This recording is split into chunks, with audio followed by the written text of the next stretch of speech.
walking by and go, holy shit, his arms are as big as Claude's. And Clocker was like, you compete, right? And Josh goes, no, he's a basketball player. And he was like, no, you should compete. April 4th of 2003, I did my first bodybuilding show in Boulder, Colorado. I thought the show was a natural show, and I didn't know the difference. Check in, you get your NPC card, right down the hall to the right. I was like, there's no one in there. He goes, excuse me?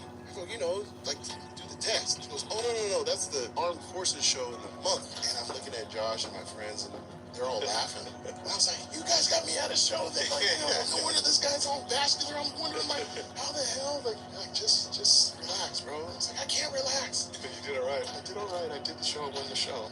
Won the whole thing. Won the novice and the open overall. And right then and there, I was like, Phil, welcome to the show. Yeah. Legend. It's been a while. We've been wanting you on for a little while. Man, I've been wanting to get on here. Awesome. So finally. Awesome. Yeah. So I want to open with this. So you walk in, and you've been retired now for a while. You look like you could get on a stage in a few months. Yeah.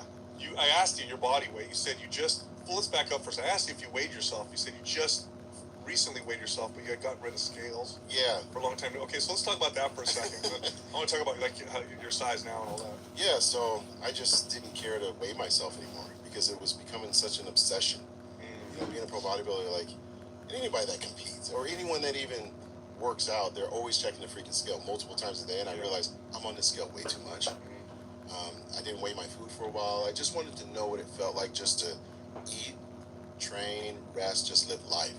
And I didn't want to put any unnecessary pressures on myself by weighing, because if I get on the scale and say, oh, well, normally off season I'd be 275 to 280 pounds, competing 245 to 250. If I get on the scale now and I'm 245, 250, I'm going to feel less of myself. And I didn't want to put that on myself. So I just said, you know what? I'm getting rid of it. But come the new year, I'm like, okay, I need to know because people are going to ask. So I appreciate you saying what you said earlier because, my intention wasn't to, stop lifting or stop looking like a bodybuilder that could compete. I find it very valuable that I was able to walk away from the sport, obviously, earning those trophies and such, but then being able to have the option to say, you know what, if I really wanted to do one more, I could and do it safely.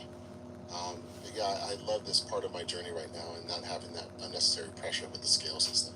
So you're talking about a 30-pound weight difference, which Yeah. sounds like a lot to a lot of people, but not for a pro. 30 pounds lighter still makes you still massive, Right. tons of muscle. Was that intentional